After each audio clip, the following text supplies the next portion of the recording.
ക്ഷമ മനു തോമസിന്റെ വിഷയത്തിന് ശേഷം വലിയ രീതിയിൽ അവിടെ കണ്ണൂർ CPM രാഷ്ട്രീയത്തിന്റെ വേണമെങ്കിൽ കുലപതി എന്നൊക്കെ നമുക്ക് ഇപ്പോൾ വിളിക്കാം.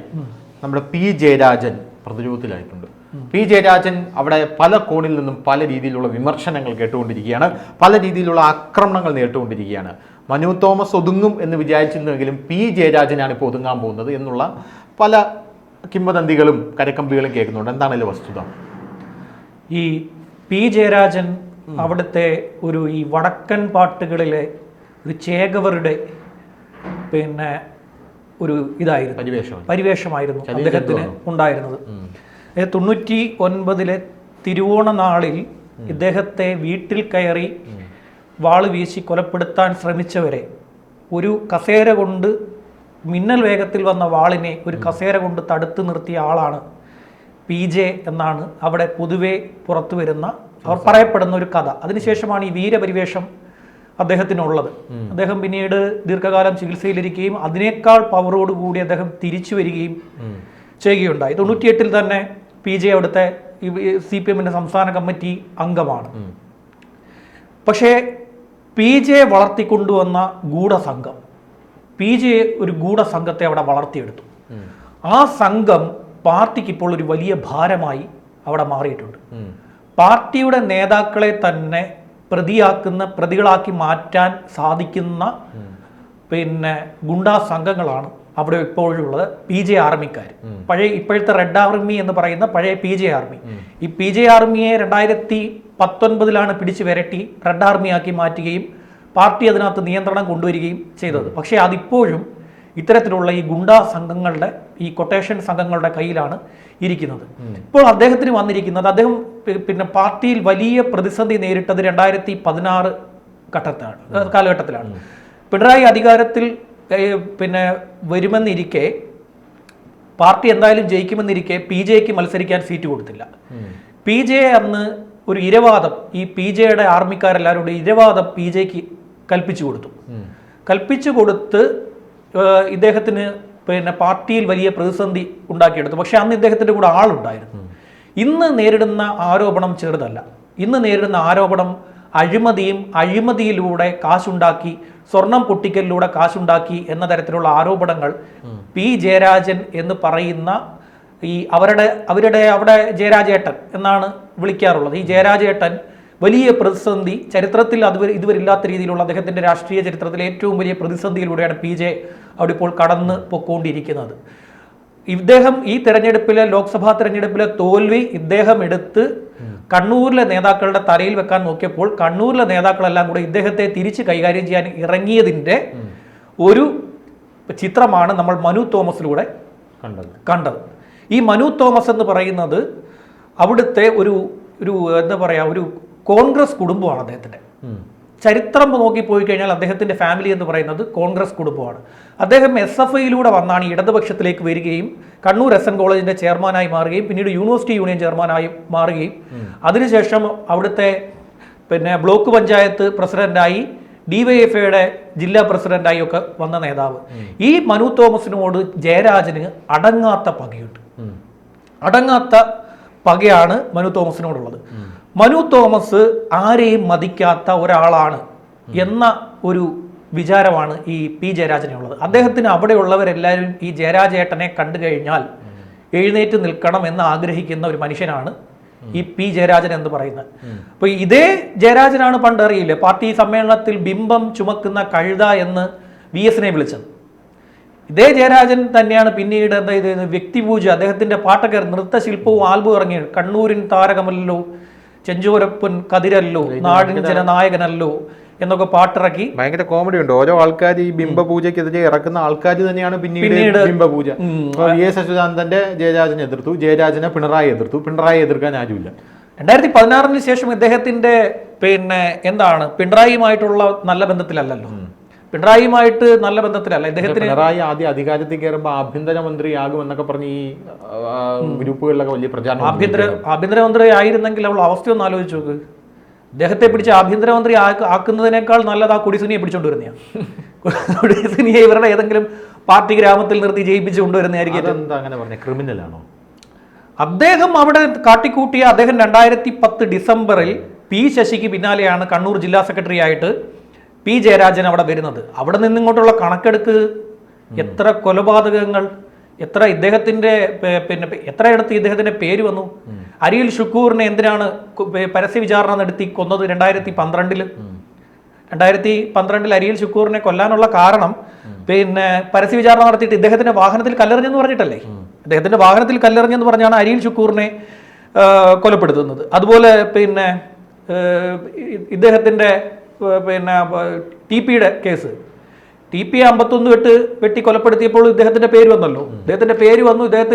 ഇദ്ദേഹത്തിലേക്ക് വരുന്ന പിന്നെ കോൾ റെക്കോർഡിംഗ് പുറത്തു വന്നപ്പോഴാണ് അന്ന് ആ പോലീസ് സ്റ്റേഷനിൽ പ്രശ്നം ഉണ്ടാക്കി ഭീഷണിപ്പെടുത്തി പോലീസുകാർക്ക് പിന്നീട് ഇദ്ദേഹത്തിലേക്ക് കടക്കാൻ പറ്റിയില്ല. പിന്നെ കതിരൂർ മനോജിന്റെ പിന്നെ വധക്കേസിൽ എന്താണ്, ആദ്യം ലോക്കൽ പോലീസ് അന്വേഷിച്ചു, പിന്നെ ക്രൈംബ്രാഞ്ച് അന്വേഷിച്ചു. 508ാമത്തെ ദിവസം പി ജയരാജനെ 25ാമത്തെ പ്രതിയാക്കി, UAPA ചുമത്തി. ബോംബെറിഞ്ഞ് കൊലപ്പെടുത്തുവാൻ ഗൂഢാലോചന നടത്തിയത് പി ജയരാജനാണ് എന്ന് പറഞ്ഞുകൊണ്ടാണ് ജയരാജനെ പിടിച്ച് 25ാമത്തെ പ്രതിയാക്കിയത്. ഇവർക്കെല്ലാവർക്കും മുൻകൂർ ജാമ്യം കുറെ പേർക്ക് കൊടുത്തിട്ടും കോടതി പി ജയരാജന്റെ മുൻകൂർ ജാമ്യം തള്ളിക്കളഞ്ഞു. പി ജയരാജന്റെ മുൻകൂർ ജാമ്യം തള്ളിക്കളഞ്ഞ് കോടതി പറഞ്ഞത് പിന്നെ UAPA ചുമത്തിയിരിക്കുന്ന കേസാണെന്നാണ്. ഇത് UAPA ചുമത്തിയ മറ്റു പ്രതികൾക്ക് കോടതി ജാമ്യം കൊടുക്കാൻ തയ്യാറാവുകയും ചെയ്തു. പി ജയരാജന് കൊടുത്തില്ല. അപ്പം പല കേസുകളിലും ഇദ്ദേഹത്തിന്റെ അവിടെ ആര് മരണപ്പെട്ടാലും ഈ ജയരാജേട്ടന്റെ പേര് എന്തുകൊണ്ടാണ് ഉയർന്നു വരുന്നത്? ആര് മരിച്ചാലും ഇദ്ദേഹത്തിന്റെ പേര് അവിടെ ഉയർന്നു വരാറുണ്ട്. 76 അവിടുത്തെ ബോംബ് രാഷ്ട്രീയം ആരംഭിക്കുന്നത്. ധനുഷിന് ഒരു കാര്യം അറിയാമോ? ഈ ഇന്ത്യയിലെ നക്സൽ മേഖലകൾ കഴിഞ്ഞാൽ ഏറ്റവും കൂടുതൽ ബോംബ് കണ്ടെത്തിയിട്ടുള്ള സ്ഥലം നമ്മുടെ ഈ കണ്ണൂരാണ്. ഈ പശ്ചിമഘട്ടത്തിനും അറബിക്കടലിനും നടുക്ക് ഇടുങ്ങിക്കിടക്കുന്ന ഈ കണ്ണൂരാണ് ഏറ്റവും കൂടുതൽ ബോംബ് കണ്ടെത്തിയിട്ടുള്ളത്. നക്സൽ മേഖല കഴിഞ്ഞാൽ അങ്ങനൊരു ആ രീതിയിൽ പാർട്ടിയെ എന്താ പറയുക, ഒരു കൊലയാളി പാർട്ടിയാക്കി ഇതിനെ മാറ്റുന്നതിൽ നല്ലൊരു പങ്ക് ഇദ്ദേഹം വഹിച്ചിട്ടുണ്ട്. ആ സംഘം ഈ പിന്നെ ചർച്ചയൊക്കെ നടത്തി, RSSുമായി ചർച്ച നടത്തി. നമ്മൾ മാധ്യമങ്ങൾക്ക് ഊഹാപോഹങ്ങൾ മാത്രമാണെന്ന് പുറത്തു വന്നിട്ടുള്ളത്. RSSും CPMുമായി ചർച്ച നടത്തി. CPMും RSSുമായി ചർച്ച നടത്തിയതിന് ശേഷമാണ് കണ്ണൂരിലെ രാഷ്ട്രീയ കൊലപാതകങ്ങൾ അവിടെ അവസാനിച്ചിരിക്കുന്നത്. ഈ രാഷ്ട്രീയ കൊലപാതകങ്ങൾ അവസാനിച്ചപ്പോൾ ഇദ്ദേഹത്തിന്റെ പിന്നെ വലതു കൈയും ഇടതു കൈയുമായി ഇരിക്കുന്ന അർജുൻ ആയങ്കിയും പിന്നെ ആകാശ് തില്ലങ്കേരിയും സ്വർണം പൊട്ടിക്കലിലേക്ക് കടന്നു. സ്വർണം പൊട്ടിക്കലിലേക്ക് കടന്ന ഇവർ സ്വർണം തട്ടിയെടുക്കുന്നതിന് അറിയാമല്ലോ, സ്വർണം പൊട്ടിക്കൽ സ്വർണം തട്ടിയെടുത്ത് കൊണ്ടുപോവുക. സ്വർണം തട്ടിയെടുത്ത ശേഷം ഇത് ആർക്ക് വന്നോ അവരെ ഫോണിൽ വിളിച്ച് ഭീഷണിപ്പെടുത്തുക. ഭീഷണിപ്പെടുത്തുന്ന ആരാണ്? കൊടിസുനിയും പിന്നെ മുഹമ്മദ് ഷാഫിയും. രണ്ടുപേരും പിന്നെ കണ്ണൂർ സെൻട്രൽ ജയിലിൽ കിടക്കുന്നവരാണ്. ഈ കണ്ണൂർ സെൻട്രൽ ജയിലിൽ കിടക്കുന്ന ഇവരെങ്ങനെയാണ് ഫോണിൽ വിളിക്കുന്നത്? എത്ര കോൾ റെക്കോർഡിങ്ങുകൾ പുറത്തു വന്നു, ഫേസ്ബുക്കിൽ ഫോട്ടോകൾ വന്നു. ഈ സംഘങ്ങൾ വിളിച്ച് ഭീഷണിപ്പെടുത്തുക. ഭീഷണിപ്പെടുത്തിയതോടുകൂടി ഇവരെന്ത് ചെയ്തു? പിന്നെ പലരും ചെന്ന് പാർട്ടിക്ക് പരാതി കൊടുത്തു. അങ്ങനെ പാർട്ടിക്ക് ഇതൊരു വലിയ തലവേദനയായി ഈ കൊട്ടേഷൻ സംഘങ്ങൾ മാറി. ഇവന്മാർക്കൊന്നും പാർട്ടിയുമായി യാതൊരു ബന്ധവുമില്ല. ഇവന്മാരെയൊന്നും പാർട്ടിയെ അടുപ്പിക്കാൻ പോലും പറ്റാത്ത ആൾക്കാരാണ്. ഈ പഴയ നിരത്തിലുണ്ടായത് എന്താ? ഈ കൊട്ടേഷൻ സംഘങ്ങൾ, ഈ സ്വർണ്ണക്കടത്ത് സംഘങ്ങൾ വാഹനത്തിൽ മത്സരിച്ചോടി വാഹനാപകടത്തിൽപ്പെട്ടു. 3-4 പേരുടെ ജീവൻ അവിടെ നഷ്ടപ്പെട്ടു. പാർട്ടിക്ക് ഇത് വലിയ തലവേദനയായപ്പോൾ പാർട്ടി എന്ത് ചെയ്തു? DYFA ഇതിന്റെ ഉത്തരവാദിത്വം ഏൽപ്പിച്ചു. അതായത് പാർട്ടിക്കാർക്ക്, പാർട്ടിയിലെ പുതിയ കോമ്രേഡുകൾക്ക് ഈ സംഘങ്ങളുമായി ബന്ധം വരുന്നു, ഇവരിലേക്ക് പോകുന്നു. ഇവരെന്താ ചെയ്യുന്നത്? ഈ അർജുനായെങ്കിലും ആകാശ് തില്ലങ്കേരിയും ഒക്കെ പാർട്ടിയുടെ മുഖമായി മാറുന്നത് എങ്ങനെയാണെന്ന് അറിയാമോ? ഇവർ സെലക്റ്റീവ് രക്തസാക്ഷികളുണ്ട്. ചില രക്തസാക്ഷികളുടെ പിന്നെ രക്തസാക്ഷി ദിനത്തിൽ അവിടെ പോകും. അവിടെ പോകുമ്പോൾ ഒരു ക്യാമറമാനെ കൂടെ കൊണ്ടുപോകും. ക്യാമറമാനെയും കൂടെ കൊണ്ടുപോയിട്ട് ഇവരുടെ കുറച്ച് സംഘങ്ങൾ അവിടെ ഉണ്ട്. അവര് മുദ്രാവാക്യം വിളിക്കും. മുദ്രാവാക്യം അവർക്ക് വിളിച്ചു കൊടുക്കും. അവര് വീറോടുകൂടി ഈ മുദ്രാവാക്യം എന്ത് ചെയ്യും? ഏറ്റുവിളിക്കും. ഈ വീഡിയോ എടുത്ത് ഇവർ എവിടെ പോസ്റ്റ് ചെയ്യും? ഈ സോഷ്യൽ മീഡിയ പ്ലാറ്റ്ഫോമുകളിൽ പോസ്റ്റ് ചെയ്യും. പാർട്ടി എത്തുന്നതിന് മുമ്പ് തന്നെ പാർട്ടിയുടെ മുഖമായി ഇവന്മാര് സോഷ്യൽ മീഡിയയിൽ വാഴുകയാണ് ഈ സംഘങ്ങൾ. ഇത് കണ്ടിട്ടാണ് ഇവിടുത്തെ ജനങ്ങളെല്ലാം കൂടി പിന്നെ എന്ത് ചെയ്യുക? ഇവന്മാർക്ക് പിന്നെ ഈ കണ്ണൂർ മാത്രമല്ല, ഈ കേരളത്തിൽ എമ്പാടും ഇവന്മാർക്ക് ഫാൻസ് അസോസിയേഷൻ ഉണ്ട്. ഇവന്മാരിടുന്ന വീഡിയോ കണ്ടിട്ട് ഇവന്മാരാണ് പാർട്ടിയുടെ മുഖമെന്ന് വിചാരിക്കുന്നു. അങ്ങനെ അവിടെ ഈ പറയുന്ന മനു തോമസ് ഇറങ്ങി നിന്നു. അവിടെ DYFI ജില്ലാ പ്രസിഡന്റ് ആയിട്ടുള്ള മനു തോമസും M ഷാജറാണ് അവിടുത്തെ ജില്ലാ സെക്രട്ടറി അനങ്ങിയില്ല. മനു തോമസ് അവിടെ ജാഥ നടത്തി ഇവന്മാർക്കെതിരെ. കൂത്തുപറമ്പിലും പാനൂരിലും ഒക്കെ ജാഥ നടത്തിയപ്പോഴാണ് ഈ പഴയ നിരത്തിൽ വെച്ച് പിന്നെ ഈ ജാഥയ്ക്ക് ഈ കടകൾ അടപ്പിച്ചു ഇവന്മാർ. ഈ തില്ലങ്കേരി കൂട്ടങ്ങളെല്ലാം കൂടെ ചെന്ന് അവിടുത്തെ കടകളെല്ലാം അടപ്പിച്ച് അതൊരു ഹർത്താൽ പ്രതീതി അവിടെ ഉണ്ടാക്കിയെടുത്തു. ഇയാൾക്ക് ഒറ്റയ്ക്ക് നിന്ന് അവിടെ പ്രസംഗിക്കേണ്ടി വന്നു. യുവമാർ അവിടുത്തെ മനു തോമസിന് ഇതിന്റെയൊക്കെ വിഷ്വൽ പുറത്തു വന്നത് പണ്ട്. അപ്പം മനു തോമസ് ഒറ്റയ്ക്ക് നിന്ന് പ്രസംഗിക്കേണ്ട അവസ്ഥ വന്നു. യുവമാർ എന്ത് ചെയ്തു ചെറിയാം, യുവമാർ പിന്നെ ട്രാൻസ്ഫോമറിന്റെ പോയി ഫ്യൂസ് ഊരിക്കളഞ്ഞു. ആ ഒരു നാടിനെ മുഴുവൻ ഇരുട്ടിലാക്കി യുവമാർ ചെയ്ത പരിപാടിയാണ്. അതിനുശേഷം ഈ എം ഷാജറും പിന്നെ ആകാശ് തില്ലങ്കേരിയും കൂടി സംസാരിക്കുന്ന പിന്നെ ഈ ഓഡിയോ അടക്കം വെച്ച് 3 വർഷം മുമ്പ് മനു തോമസ് കൊണ്ടുപോയി പാർട്ടിക്ക് പരാതി കൊടുത്തു. തന്നെ ഉപദ്രവിക്കാൻ മനു തോമസിനെ ഉപദ്രവിക്കാൻ ഈ എം ഷാജറും തില്ലങ്കേരി കൂട്ടങ്ങളെല്ലാം കൂടെ ശ്രമിക്കുന്നു എന്ന് പറഞ്ഞാണ് അയാൾക്ക് പരാതി കൊടുത്തത്. ആ പരാതിയെ ഈ ജയരാജൻ അടിച്ചൊതുക്കി ഇവരെ സംരക്ഷിച്ചു, ഈ സ്വർണ്ണക്കടത്ത് കൂട്ടങ്ങളെ സംരക്ഷിച്ചു. മനു തോമസിന്റെ പരാതിയുടെ അടിസ്ഥാനത്തിൽ പിന്നീട് ഒരു ഏകാംഗ കമ്മീഷനെ വെച്ചപ്പോൾ ആ ഏകാംഗ കമ്മീഷനെ ഇതിന്റെ വായ് മൂടിക്കെട്ടി ജയരാജൻ. അതിനുശേഷം ഈ ഇദ്ദേഹത്തെ പുറത്താക്കി എന്ന് പറഞ്ഞൊരു വാർത്ത പടച്ചുവിട്ടു കൊടുത്തു. ഈ മനു തോമസിനെ ജില്ലാ കമ്മിറ്റിയിൽ നിന്നും പുറത്താക്കിയിരിക്കുന്നു എന്ന് പറഞ്ഞ് മാധ്യമങ്ങൾക്ക് വാർത്ത പടച്ചുവിട്ടു കൊടുത്തു. മനു തോമസിനെ എന്തിനാണ് പുറത്താക്കിയതെന്ന് മാധ്യമങ്ങളുടെ ചോദ്യത്തിന് രഹസ്യമായി ഇദ്ദേഹത്തിന്റെ സംഘം പറഞ്ഞു കൊടുത്ത മറുപടി ഈ സാമ്പത്തിക ക്രമക്കേട് നടത്തിയെന്ന്. എം വി ജയരാജൻ അവിടെ വന്ന് ന്യായീകരിക്കേണ്ടി വന്നു. പിന്നീട് അദ്ദേഹം വാർത്താ സമ്മേളനം വിളിച്ചിട്ട് പറഞ്ഞു, ഇതുപോലെ സാമ്പത്തിക ക്രമക്കേടോ ആരോപണങ്ങളൊന്നും മനു തോമസിന്റെ പേരിൽ ഇല്ല. പുറത്താക്കിയത് 15 മാസമായി അദ്ദേഹം നിർജീവമാണ്, പാർട്ടിയിൽ പ്രവർത്തിക്കുന്നില്ല.